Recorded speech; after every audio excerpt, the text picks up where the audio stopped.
Hola a todos, les damos la bienvenida a nuestro canal de la Iglesia IRE, la Iglesia Renacer Evangelista Internacional, y es para nosotros un gusto una vez más estar en este tiempo de meditación en la palabra de Dios.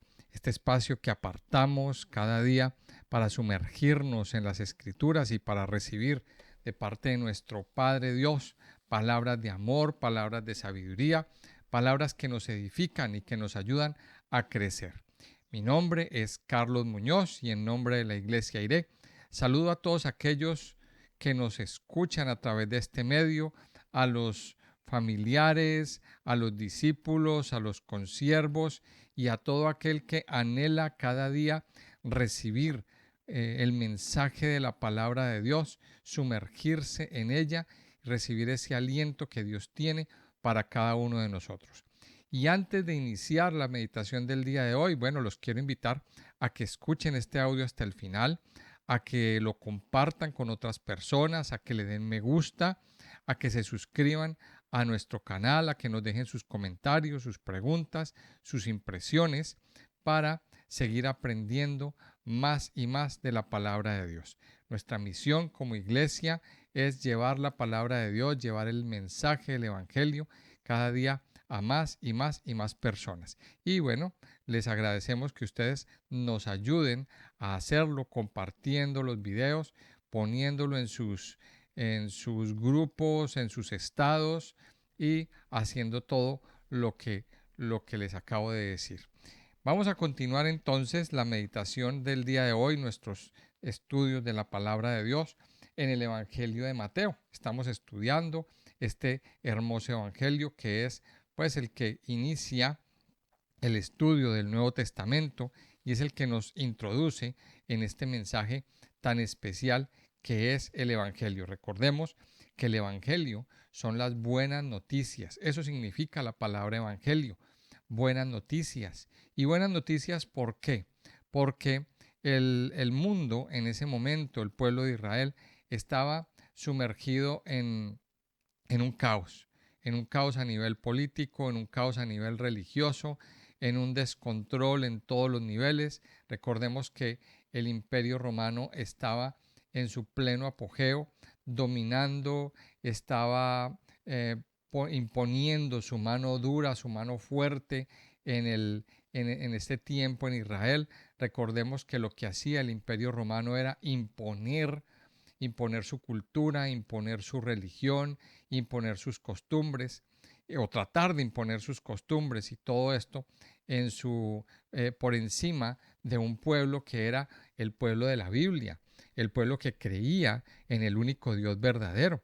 Y pues eso les traía muchos problemas porque entraba en contradicción la cultura del pueblo de Israel, entraba en contradicción con la cultura romana. La cultura romana un poquito licenciosa, un poquito abierta a nivel de todo, bueno, en todos los niveles. Y el pueblo de Israel pues ya había aprendido la lección y no se dejaba controlar, no se dejaba dominar, ya no tragaban entero, porque ellos creían en un solo Dios. Entonces ahí había un conflicto bastante fuerte. Los romanos asumían la religión y la política como una misma cosa.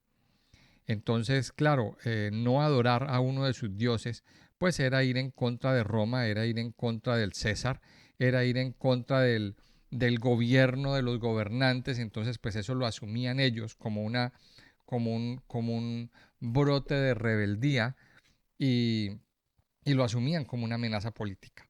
Entonces, claro, ese era el panorama que había. Y en medio de ese panorama, pues Dios envía al Señor Jesucristo.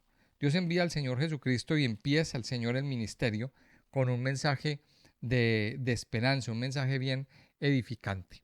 Habíamos visto en el capítulo 3 cómo el Señor, cómo aparece Juan el Bautista con un mensaje de arrepentimiento, un llamado al arrepentimiento.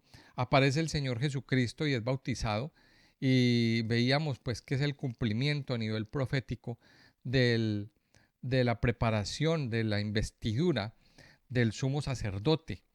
Y veíamos a Jesús como, como sumo sacerdote preparándose, Dios lo investía de la unción especial para iniciar el ministerio. Pero también recordemos un detalle antes de iniciar el capítulo 4, y es que en el Evangelio de Juan nos dice que el Verbo, que es Jesús, se hizo carne y habitó entre nosotros. Jesús es Dios, hecho hombre, y es Dios metido en un cuerpo de hombre, sometido a eh, a las reglas, a las normas de los hombres. Es decir, sometido a la biología, sometido a las normas establecidas para nosotros. Es decir, a los hombres, pues nos da hambre, los hombres nos cansamos, los hombres o el ser humano como tal, pues tiene tentaciones también. Y eso es precisamente de lo que nos habla el capítulo 4. El capítulo 4 es como el entrenamiento de ese Jesús hombre para no caer en tentación. Y está hablando de la tentación de Jesús. Vamos a hablar un poquito acerca de eso. Vamos a hablar eh, de que esta es la parte del entrenamiento y es muy importante entender de que si Jesús hubiera caído en tentación, pues entonces no hubiera calificado para ser el Mesías, para ser el Redentor. Y eso es lo que pretendía precisamente Satanás. Vamos a leer lo que dice el capítulo 4. Dice así: entonces Jesús fue llevado por el Espíritu al desierto para ser tentado por el diablo. Y después de haber ayunado 40 días y 40 noches, tuvo hambre. Y vino a él el tentador y le dijo: si eres hijo de Dios, di que estas piedras se conviertan en pan. Y él respondió y dijo: escrito está, no solo de pan vivirá el hombre, sino de toda palabra que sale de la boca de Dios. Entonces el diablo le llevó a la santa ciudad y le puso sobre el pináculo del templo. Y le dijo: si eres hijo de Dios, échate abajo, porque escrito está, a sus ángeles mandará acerca de ti, y en sus manos te sostendrán, para que no tropieces con tu pie en piedra. Jesús le dijo: escrito está también, no tentarás al Señor tu Dios. Otra vez le llevó el diablo a un monte muy alto, y le mostró todos los reinos del mundo, y la gloria de ellos. Y le dijo: todo esto te daré, si postrado me adorares. Entonces Jesús le dijo: vete, Satanás, porque escrito está, al Señor tu Dios adorarás, y a él solo servirás. El diablo entonces le dejó, y he aquí vinieron ángeles y le servían. Aquí el Señor entonces, en este capítulo 4, nos está mostrando cómo Jesús entra en un entrenamiento, en un campo de entrenamiento. Porque Jesús era Dios, pero también era hombre. O sea, Él es Dios y hombre. Y como hombre, entonces está sometido a tentaciones. Está sometido o hay una posibilidad, digámoslo así, de poder caer en lo que caemos los hombres. Y entonces aquí nos está hablando de la tentación. Dice el primer versículo que Jesús fue llevado por el Espíritu al desierto para ser tentado por el diablo. Ahora, nos dice aquí que Jesús fue llevado por el Espíritu al desierto. Y es algo bien curioso porque si vemos en el capítulo anterior, en el bautismo, pues él estaba en el río Jordán. Y eso es un lugar, el lugar del bautismo de Jesús, es un lugar que está en el desierto. Es un lugar que está a unos kilómetros de Jerusalén, en la frontera con Jordania. Está en pleno desierto. Y el lugar donde Jesús fue llevado, bueno, pues es precisamente ahí, un lugar cercano, cerca a la ciudad de Jericó, que es el desierto también. Toda esa zona es el desierto. Y dice que Jesús fue llevado por el Espíritu al desierto, fue guiado por el Espíritu. Y aquí nos enseña algo bien especial, y es que el Señor se apartó. O sea, Dios mismo lo apartó, lo llevó a un lugar desierto, a un lugar deshabitado, para tener un tiempo de oración, para tener un tiempo de meditación. Dice que el Señor estaba ayunando. El Señor estaba en una disciplina a nivel espiritual. Y aquí nos da una lección bien grande, y es la necesidad de nosotros, como hijos de Dios, de tiempo en tiempo, apartarnos a lugares, apartarnos a este tipo de lugares para orar, para clamar, para encontrarnos con el Señor. Es, un, es, una, es una disciplina que todos como hijos de Dios debemos de tener.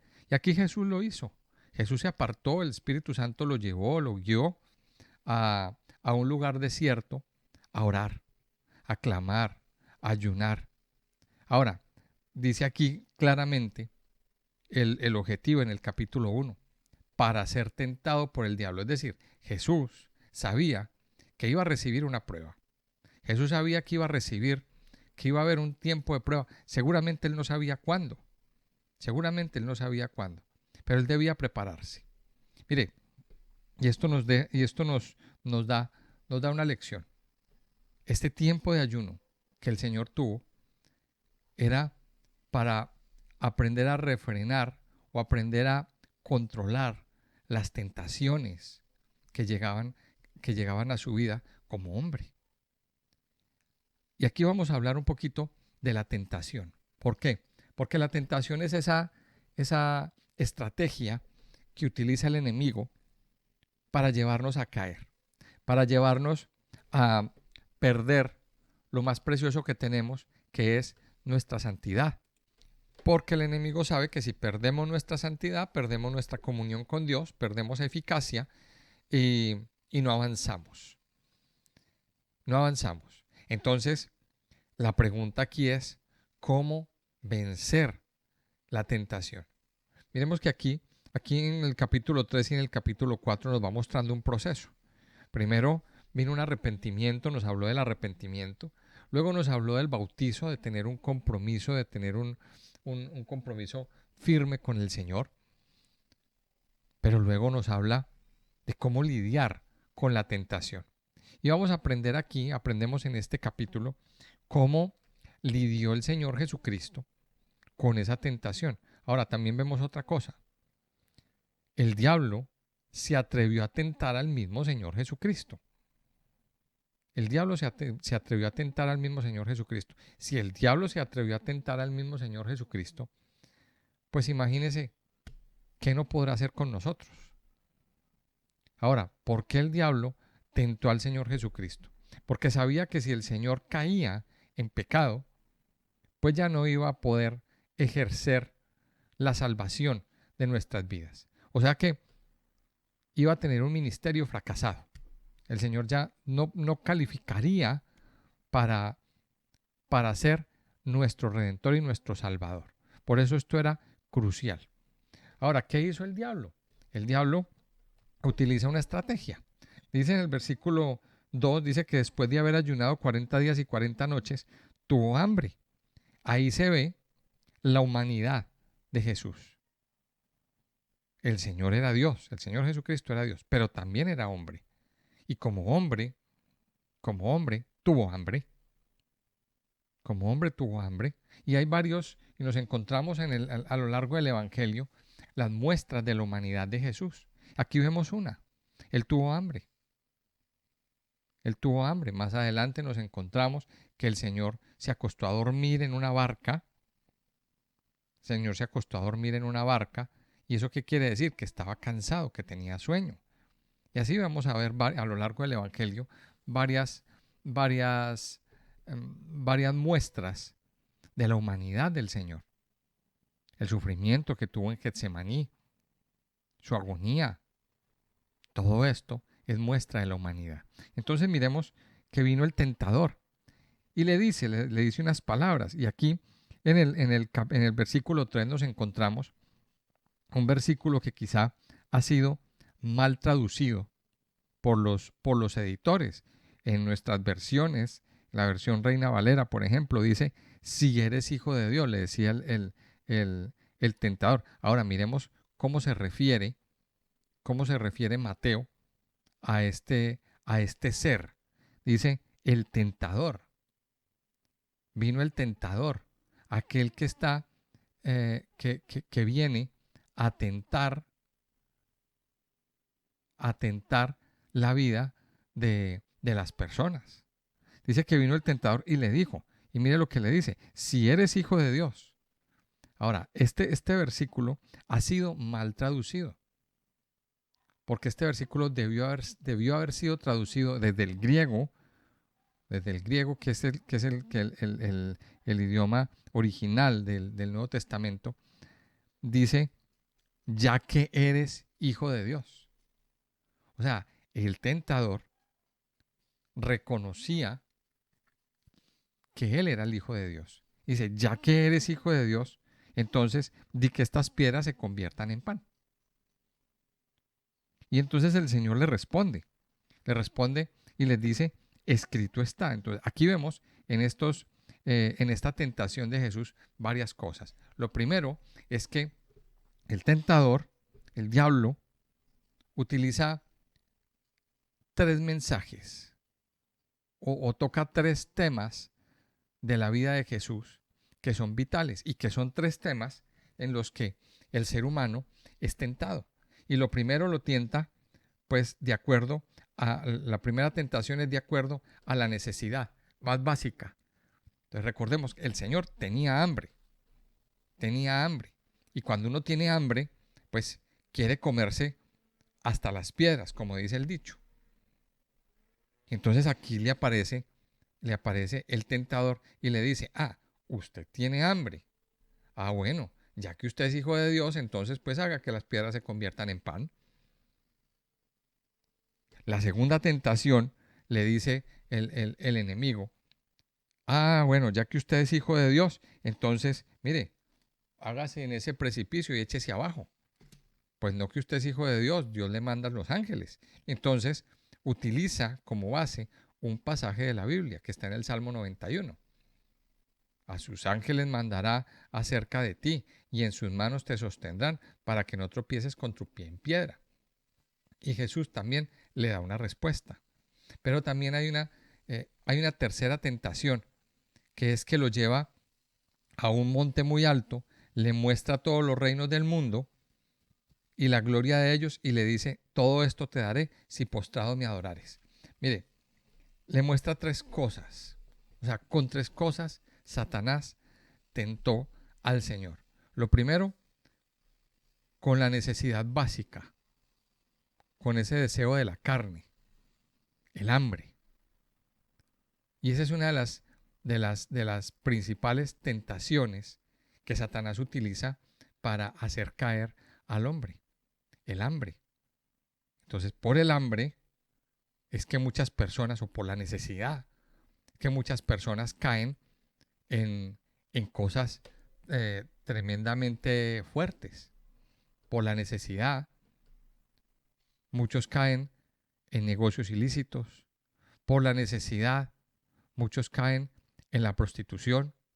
Por la necesidad, muchos caen en hacer cosas fuera de la ley, en conseguir dinero fácil. Mire que Satanás tienta primero por ese tema de la necesidad, por el hambre y la necesidad. Muchas personas terminan haciendo cosas horribles y fuera de lo que dice la palabra de Dios. Entonces miremos que la primera tentación tuvo que ver con la necesidad más básica del ser humano, y es comer. Pero luego en la segunda tentación, habla del bienestar. Y aquí aparece algo. Si eres hijo de Dios, pues échate abajo. No que tú eres hijo de Dios. Échate abajo que no te va a pasar nada. Y entonces el Señor responde y le dice, no tentarás al Señor tu Dios. Y muchas veces la tentación viene desde el punto de vista del bienestar, desafiando el bienestar. Y entonces yo meditaba que muchas veces nosotros mismos entramos en situaciones de peligro, en situaciones donde nos han advertido que, que no haga tal cosa, no entre en tal lugar, no vaya a tal lugar, no haga tal negocio. Y entonces la respuesta automática de muchos es que Dios está conmigo. A mí no me va a pasar nada. No me va a pasar nada porque Dios está conmigo. Entonces yo me tiro abajo porque Dios está conmigo. No me va a pasar nada. Y entonces dice, no tentarás al Señor tu Dios. Estamos tentando a Dios y no estamos escuchando. Y no estamos escuchando la voz de Dios. La tercera tentación que que el Señor recibe es por el poder. Y aquí le dice Satanás, yo le entrego, yo le entrego todos los reinos del mundo. Ahora, aquí viene una pregunta, ¿por qué Satanás le dice eso? ¿Por qué Satanás le dice eso? Que le entrega todos los reinos del mundo, porque todos los reinos del mundo, cuando el hombre pecó, terminaron en manos de Satanás. Entonces, es el ansia de poder, la tentación por el poder. Y miremos que es una de las tentaciones en las que más cae el ser humano. El poder, el dinero, tener el control de todas las cosas. Vemos que cada día más y más políticos se aferran, más personas se aferran al poder y, y no lo sueltan. ¿Y qué significa tener el poder? Tener el control. Tener el control de todo. Tener lujos. Poder controlar a su antojo la justicia, por ejemplo. Poder controlar a su antojo los jueces. Poder controlar las instituciones. Eso es el poder. Tener el poder y tener en sus manos el control de quién vive y quién muere. Y de hacer daño. Bueno, todo esto. Entonces, aquí el Señor recibe esa tentación. Satanás lo lleva a un monte muy alto y le dice, le entrego todos los reinos de la tierra. Si usted se arrodilla delante de mí, me adora. Mire que es muy fuerte. Mire que es muy fuerte. Ahora, pensemos en esto. ¿Cuál era el proyecto del Señor? El proyecto del Señor era establecer el reino de Dios en la tierra. Porque ese es el proyecto. De hecho, es lo que el Señor va predicando y es lo que el énfasis de la predicación del Señor. Establecer el reino de Dios en la tierra. Es decir, que el reino de Dios controle todos los poderes. Que sea el poder único en medio de la tierra. Entonces, ¿qué pasa? Satanás viene y le dice, su objetivo es establecer el reino en la tierra. Bueno, yo le entrego los reinos. Vea, aquí está. Se los entrego en sus manos, pero usted me tiene que adorar. Usted me tiene que reconocer como Señor de su vida. Satanás siempre está buscando la adoración. Siempre está buscando recibir la adoración. Y siempre ha buscado sentarse en el trono de Dios, ser el primero. Pero aquí el Señor venció esas tentaciones de una manera bien especial. Y es que aquí aparecen tres palabras que el Señor le dice. Bueno, tres veces el Señor le dice, escrito está. Y entonces aquí nos ilustra cómo vencer la tentación que viene de parte de Satanás. Y una de las formas es, escrito está. Lo primero que le dice es, escrito está en el versículo 4, no solo de pan vivirá el hombre, sino de toda palabra que sale de la boca de Dios. En otras palabras, ¿qué significa esta palabra, esta escritura? Que el hombre no solamente vive de lo que come. Muchas veces nos preocupamos, o el hombre se preocupa demasiado por buscar la comidita, por buscar tener el sustento. Entonces, por eso, horas y horas, por eso son horas y horas y horas de trabajo, de arduo esfuerzo, trabajan horas extras, hacen lo que sea para conseguir dinero, ¿verdad? Hacen lo que sea, entonces si resulta un trabajo de vigilante lo toman, si resulta un trabajo de limpiador lo toman, si resulta un trabajo de lo que sea, de camarero lo toman, si resulta un trabajo de pasear perros lo toman, bueno, lo que sea. Entonces hay un desespero por conseguir el sustento. Pero aquí la Biblia dice, el Señor dijo, escrito está, no solo de pan vivirá el hombre, sino de toda palabra que sale de la boca de Dios. Y esa palabra está en Deuteronomio capítulo 8. La segunda palabra que el Señor le dice a, al diablo en su ataque de tentación es en el versículo 7. Escrito está también, no tentarás al Señor tu Dios. Y en el versículo 10 le dice, vete Satanás, porque escrito está, al Señor tu Dios adorarás y a Él solo servirás. El Señor utilizó como estrategia de defensa la palabra de Dios. Y esa es la principal estrategia que usted y yo tenemos que tener para vencer las tentaciones que Satanás nos está dando o manda para atacar nuestras vidas y para hacernos caer. ¿Cómo vencer la tentación? Entonces, la tentación la vencemos cuando tenemos presente la palabra de Dios. Ahora, recordemos esto, que en Efesios, en el capítulo 6, que nos muestra la armadura del cristiano, la armadura de Dios, nos muestra que nuestra estrategia o nuestra arma de ataque es la espada. Y dice que la espada es la palabra de Dios. Es decir, ahí en Efesios 6 nos muestra que el cristiano debe tener una armadura y nos da unos elementos, pero el arma principal de esa armadura es la espada. Y la espada que nosotros tenemos que empuñar firme en nuestras manos para atacar al enemigo, para vencer al enemigo, es la palabra de Dios en nuestras vidas. Esto es lo principal, amado Hijo de Dios. La palabra, tome la palabra de Dios en sus manos. Por eso, usted y yo tenemos que leer y estudiar la palabra de Dios a diario. Por eso usted y yo tenemos que apropiarnos de cada palabra que el Señor nos dice. Mire, cuando estamos leyendo, si usted es lector de la Biblia, entonces ya habrá leído el Antiguo Testamento. Y si no lo ha leído, pues bueno, yo le invito a que lo lea. A que lea y a que entre en la lectura del Antiguo Testamento.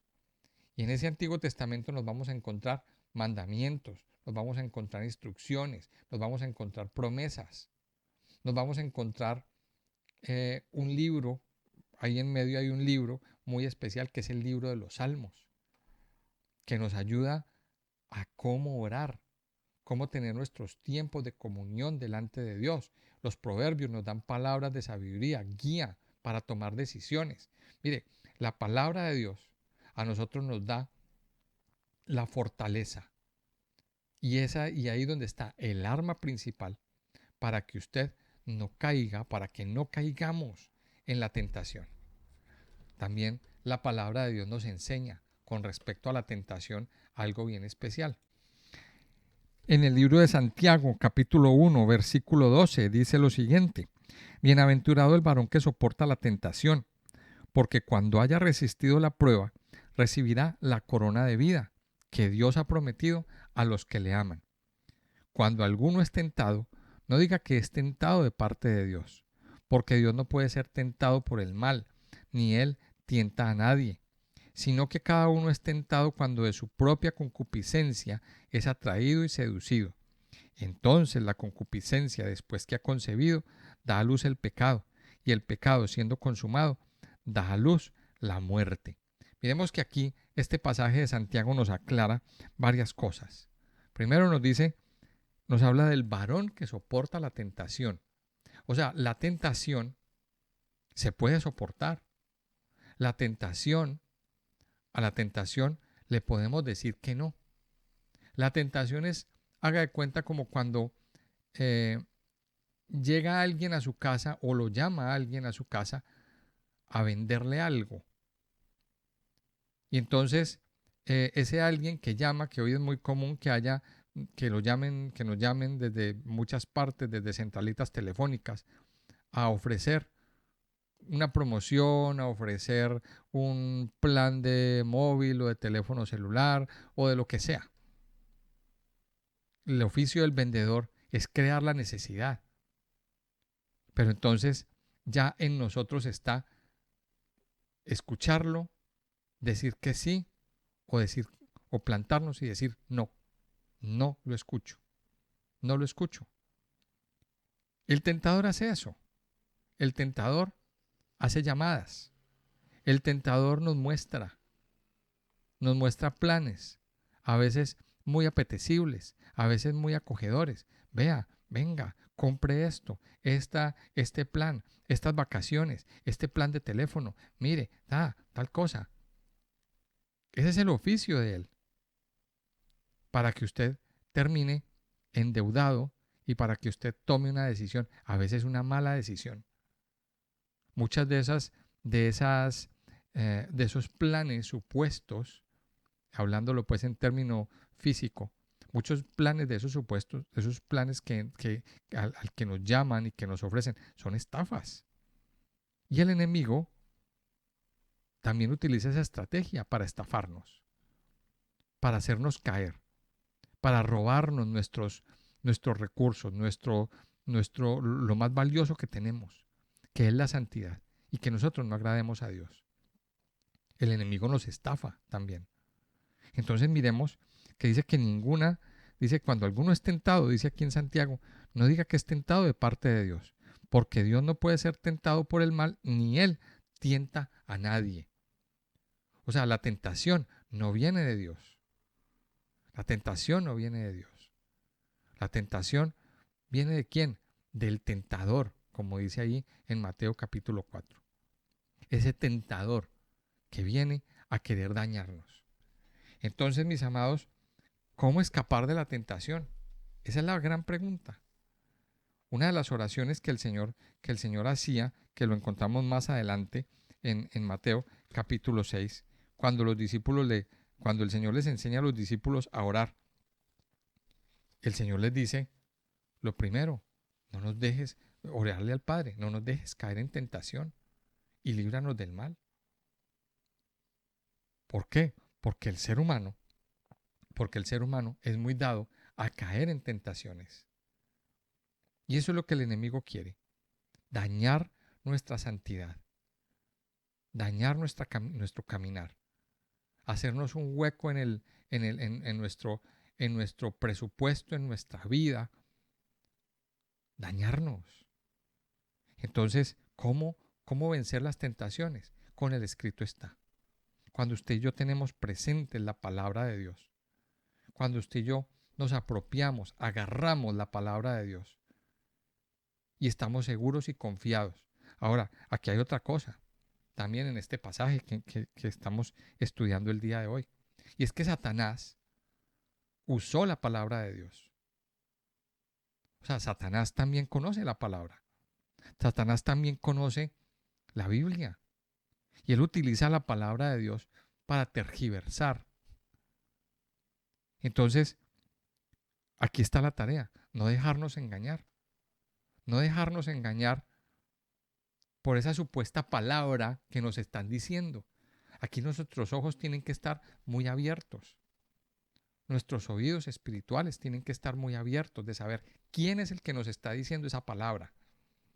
Porque aquí Satanás estaba predicando la palabra. Le estaba diciendo palabra al Señor. Todo lo que le dijo fue palabra de Dios. Escrito en la palabra. Él conoce la palabra. Y la sabe usar. Tergiversándola, torciéndola, dañándola para que, para que el hombre caiga. Y él ahí usó la palabra como arma en contra del Señor. Pero el Señor utiliza también la palabra bien y dice, escrito está. Y 3 veces lo dice, escrito está. La palabra de Dios dice esto y esto.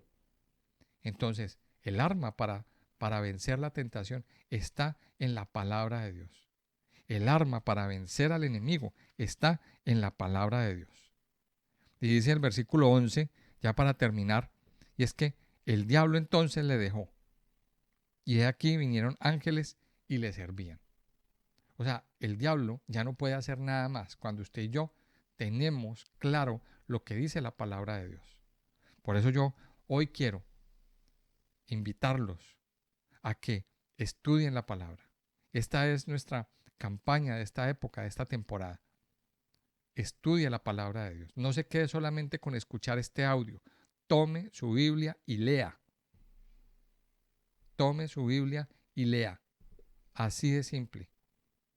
Tome su Biblia, ábrala y lea. Estúdiela. Trate de memorizarla.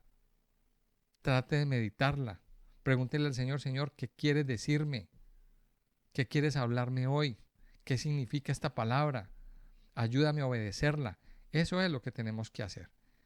Y cuando venga el momento de la tentación, cuando venga el momento del ataque, usted va a sacar esa palabra y dice, la palabra de Dios dice esto y con esto me defiendo. Yo le invito a que vamos a darle gracias a Dios por su bendita palabra. Vamos a darle gracias a nuestro Padre por regalarnos estas palabras que nos levantan y nos fortalecen. Padre eterno, te damos gracias. Gracias por estas palabras que son para nosotros la fuerza, que son para nosotros el arma que necesitamos para vencer al enemigo. Sabemos, Padre Dios, que el enemigo busca atacarnos, que el enemigo busca dañarnos, que el enemigo busca destrozar nuestras vidas, que nosotros no avancemos, que nosotros no nos levantemos.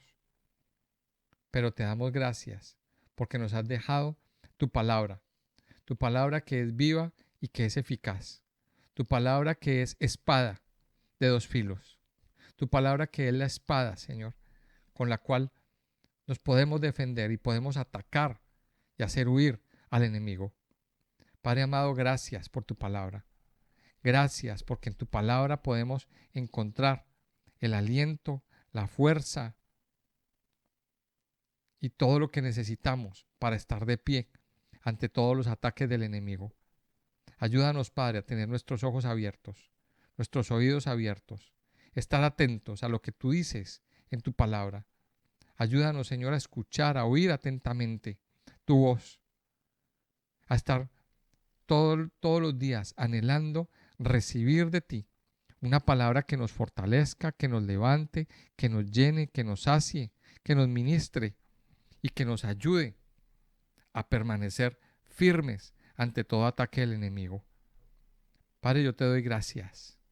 Gracias, mi Señor, por tu palabra. Permite, Señor, que en nuestro corazón sean guardados tus dichos. Que en nuestro corazón, Señor, sea guardada tu palabra. Gracias, mi Señor, por lo que tú estás haciendo, Señor. Gracias, porque tu palabra nos limpia. Porque tu palabra, Señor, nos libera. Porque tu palabra, Señor, nos engrandece, nos fortalece.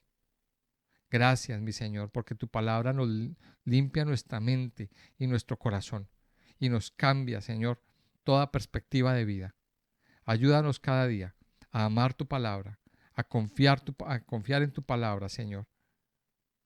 Gracias porque definitivamente, Señor, tú nos guardas, nos ministras, nos llenas y nos levantas, Señor. Yo te alabo, Padre, y te bendigo en este día. Te pedimos, Señor, que cada día nos permitas estar en comunión contigo. Te alabamos y te bendecimos en el nombre precioso de Jesús. Te bendecimos, Señor, por ministrar nuestra mente, por ministrar nuestra alma. Yo te pido, Padre, que tu palabra ministre todos nuestros pensamientos, que a través de tu palabra, Señor, haya sanidad a todo lo que hay en nuestro interior, que a través de tu palabra podamos encontrar y oír tu voz, que llene todo vacío, que sane, Señor, nuestras neuronas, que sane nuestros ojos, que sane nuestros oídos, Señor, que a través de tu palabra, Señor, podamos encontrar paz en nuestro interior, que a través de tu palabra podamos encontrar sanidad para nuestros huesos. Padre, gracias. Gracias por traer sanidad. Gracias por traer vida. Gracias por traer consuelo, por traer libertad a nuestras vidas, Señor. Te alabamos y te bendecimos, Señor, en el nombre precioso de Jesús. Amén y amén.